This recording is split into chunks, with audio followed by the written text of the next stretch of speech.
Before we jump into this episode, I want to invite you to join our community to help you become a better steward, scale to billions, and ultimately give more or all of it away. All I want you to do is to click the subscribe button right now. I love your support. It's incredible to see your comments, and we're just getting started. I can't wait to go on this journey with you. Thank you so much for subscribing. It means the world to me.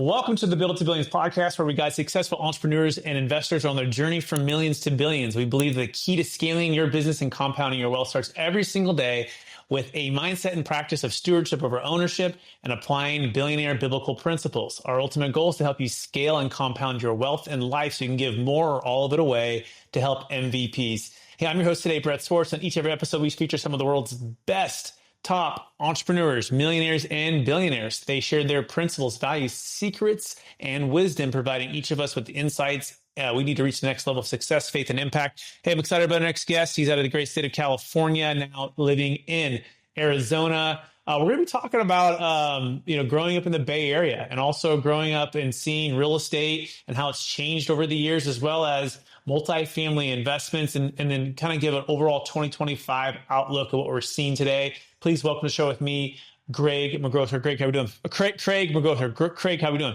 I'm doing great, Brett. How are you?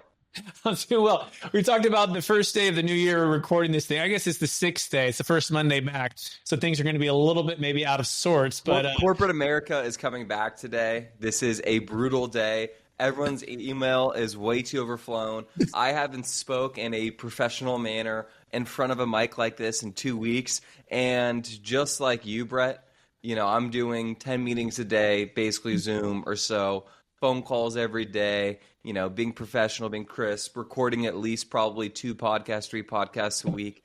That has not been the case for the last 3 weeks. So I'm going to crawl, stumble, and fall through this one, but nonetheless grateful for you. Grateful for the opportunity to speak today and to kind of share some sentimental and nostalgic thoughts on what the Bay Area used to be, what it's like now perhaps, and everything else in between when it comes to the real estate world in 2025. Absolutely. We were just talking about basketball and growing up. You played golf at St. Francis, amazing school in the Bay Area, and I played at Rockland High School, and there was a battle in 2001 for the Final Four of the high school Division II men's basketball. And so we were up by 4. The crowd was all sold out, it was a home game for us. Both gyms were sold out, the TV stations. It was, we had won the section title. We were the top in the area and all this really cool stuff, and, deep into the playoffs, and we're up by 4 points. And our point guard, we had the game.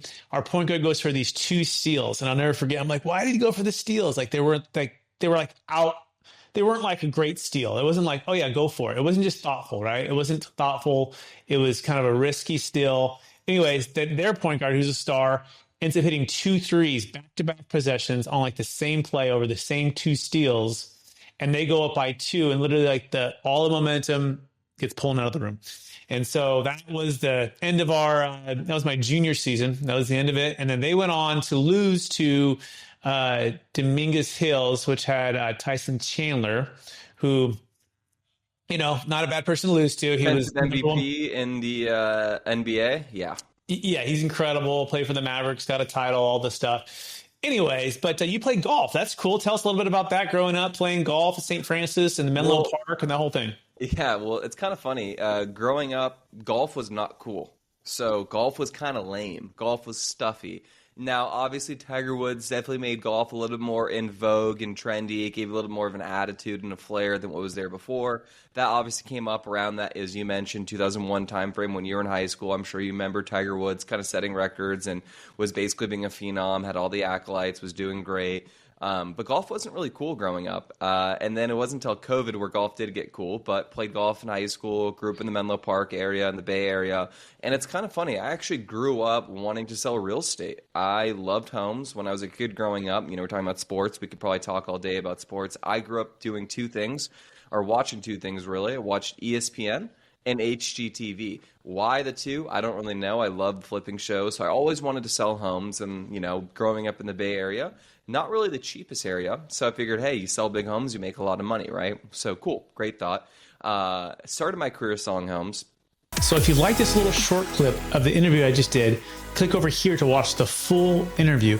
And please don't forget to subscribe. Thanks so much, everybody.